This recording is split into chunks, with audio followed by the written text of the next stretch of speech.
ಅದನ್ನ ಖುಲಾಸೆ ಆಯ್ತು. ಸೊ ಇವರ ಹಿನ್ನೆಲೆ ಕಾಂಡಕ್ಟ್ ಇದೆ ನೋಡಿ, ಹೌದು, ಆ ಕಾಂಡಕ್ಟ್ ಅನ್ನ ತಗೊಂಡು ಅದನ್ನು ಪರಿಗಣಿಸಬಹುದು. ಈಗ ಅವರ ನಿರ್ದೋಷಿ ಅಂತ ಆಗಲೇ ಘೋಷಣೆ ಆಯ್ತು ಆ ಕೇಸಲ್ಲಿ.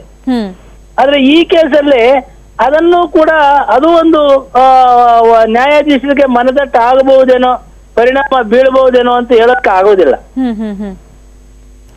ಶಂಕರಪ್ಪ ಅವರೇ, ಅದ್ರ ಜೊತೆಗೆ ಇನ್ನೊಂದೇನಂದ್ರೆ, ಕಳೆದ ಬಾರಿ ಡ್ರಿಂಕ್ ಅಂಡ್ ಡ್ರೈವ್ ಪ್ರಕರಣಕ್ಕೆ ಸಂಬಂಧಪಟ್ಟಂತೆ ಅವರಿಗೆ 5 ವರ್ಷಗಳ ಕಾಲ ಶಿಕ್ಷೆ ಆಗಿತ್ತು.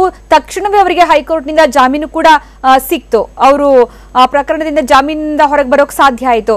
ಅದೇ ರೀತಿ ತಕ್ಷಣಕ್ಕೆ ಜಾಮೀನು ಎಲ್ಲವೂ ಕೂಡ ಈ ಕೇಸ್ನಲ್ಲೂ ಆಗುವಂತಹ ಚಾನ್ಸಸ್ ಇದೆಯಾ, ಅಥವಾ ಇದು ಇನ್ನಷ್ಟು ಕ್ಲಿಷ್ಟಕರ ಪ್ರಕರಣ ಇದು ಅಂತ? ಇದು ಯಾಕಂದ್ರೆ ಮೇಡಮ್, ಈಗ ನೋಡಿ, ಕೆಳಗಡೆ ನ್ಯಾಯಾಲಯದಲ್ಲಿ ಸಾಕ್ಷಿ ಎಲ್ಲ ನಡೆಸಿ ಆ ಸಾಕ್ಷಿ ಪುರಾವೆಗಳ ಆಧಾರದ ಮೇಲೆ ಅವರಿಗೆ ಶಿಕ್ಷೆ ಘೋಷಣೆ ಮಾಡಿದ್ದಾರೆ. ಆದ್ರೆ ಮೇಲ್ಮನವಿ ಸಲ್ಲಿಸಿದಾಗ ಆ ಮೇಲ್ಮನೆಯ ನ್ಯಾಯಾಧೀಶರು ಈ ಕೆಳಗಡೆ ತೀರ್ಪು ಕೊಟ್ಟಿರುವಂತ ದಾಖಲಾತಿಗಳು, ಸಾಕ್ಷಿ ಪುರಾವೆಗಳನ್ನ ಎಲ್ಲವನ್ನು ನೋಡಿ ಅವರು ಅವರ ತೀರ್ಪು ಅಥವಾ ಅವರ ಅಪ್ರಿಸಿಯೇಷನ್ ಸರಿ ಇಲ್ಲ ಅಂತೇಳಿ ಇವರು ಖುಲಾಸೆ ಮಾಡಕ್ಕೂ ಕೂಡ ಅಧಿಕಾರ ಇದೆ. ಅಂದ್ರೆ ಈ ಹಿಂದಿನ ಪ್ರಕರಣಗಳಲ್ಲಿ ಆದ ರೀತಿಯಲ್ಲೇ ಅವ್ರು ಹಿಂದಿನ ಪ್ರಕರಣದಲ್ಲಿ ಆಗದಂತ ಆಗ್ಬಹುದು, ಆಗಲ್ಲ ಅಂತ ಹೇಳಕ್ ಆಗಲ್ಲ. ಯಾಕಂದ್ರೆ ಅದರ ಎಲ್ಲಾ ಕೇಸಿನ ಎಲ್ಲಾ ಪುರಾವೆಗಳನ್ನ ತಾವು ನೋಡಿದಾಗ ಆ ನ್ಯಾಯಾಧೀಶರ ತೀರ್ಪು ಸರಿ ಇಲ್ವೋ ಅದನ್ನ ಮನದಟ್ಟ ಆದ್ರೆ ಅದು ಮಾಡ್ಬೋದು. ಓಕೆ, ಇನ್ನೊಂದು ಎಲ್ರಿಗೂ ಕಾಡ್ತಾ ಇರುವಂತಹ ಒಂದು ಅನುಮಾನ ಏನಂತಂದ್ರೆ, ಸಾಮಾನ್ಯ ವ್ಯಕ್ತಿ ಅಂದ್ರೆ ಆತನ ಮೇಲೆ ಕೋಟ್ಯಾಂತರ ಇನ್ವೆಸ್ಟ್ ಆಗಿರಲ್ಲ, ಈ ತರದೆಲ್ಲ ಒಂದಷ್ಟು ರೀಸನ್ಸ್ ಇರುತ್ತೆ. ಆದ್ರೆ ಸಲ್ಮಾನ್ ಖಾನ್ ವಿಚಾರದಲ್ಲಿ ಅಥವಾ ಈ ಬಾಲಿವುಡ್ ನಟರ ವಿಚಾರದಲ್ಲಿ ಏನಾಗುತ್ತೆ ಅಂದ್ರೆ, ಅವರು ಸ್ಟಾರ್ಡಮ್ ಇರೋರು, ಜೊತೆಗೆ ಅವ್ರ ಮೇಲೆ ನಿರ್ಮಾಪಕರು ಒಂದು 500 ಕೋಟಿಗೂ ಹೆಚ್ಚು ಹಣ ಹಾಕಿರ್ತಾರೆ. ಅದಾದ್ಮೇಲೆ ಅವರು ತುಂಬಾ ಒಳ್ಳೆಯವರಾಗಿದ್ದಾರೆ, ಸಮಾಜ ಸೇವೆ ಮಾಡಿದ್ದಾರೆ. ಈ ಎಲ್ಲ ಅಂಶಗಳನ್ನ ಕೂಡ ನ್ಯಾಯಾಲಯ ಕನ್ಸಿಡರ್ ಮಾಡತ್ತಾ ಹೇಗೆ ಅಂತ? ನೋಡಿ ಮೇಡಮ್, ಈಗ ಶಿಕ್ಷೆ 5 ವರ್ಷ ಶಿಕ್ಷೆ ಕೊಟ್ಟಿದ್ದಾರೆ. 5 ವರ್ಷ ಶಿಕ್ಷೆ ಆದ್ಮೇಲೆ ವೈಲ್ಡ್ ಲೈಫ್ ಪ್ರೊಟೆಕ್ಷನ್ ಆಕ್ಟ್ ಅಲ್ಲಿ ಒಂದು ಜಿಂಕೆಯನ್ನ ಕೊಲೆ ಆಗಿದೆ. ಇವರ ಉದ್ದೇಶ ಏನಿತ್ತು?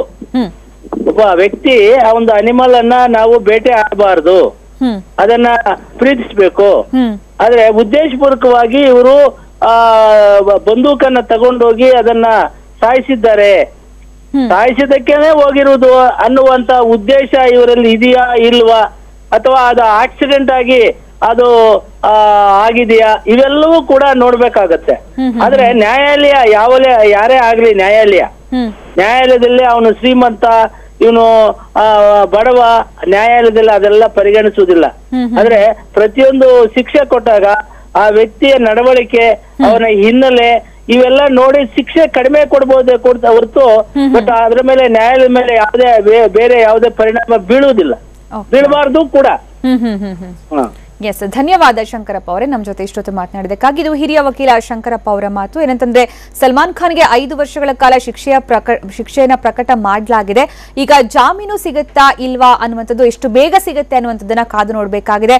ಅಲ್ಲಿ ತನಕ ಸಲ್ಮಾನ್ ಖಾನ್ ಜೈಲಲ್ಲೇ ಇರಬೇಕಾದಂತಹ ಅನಿವಾರ್ಯತೆ ಎದುರಾಗಿದೆ.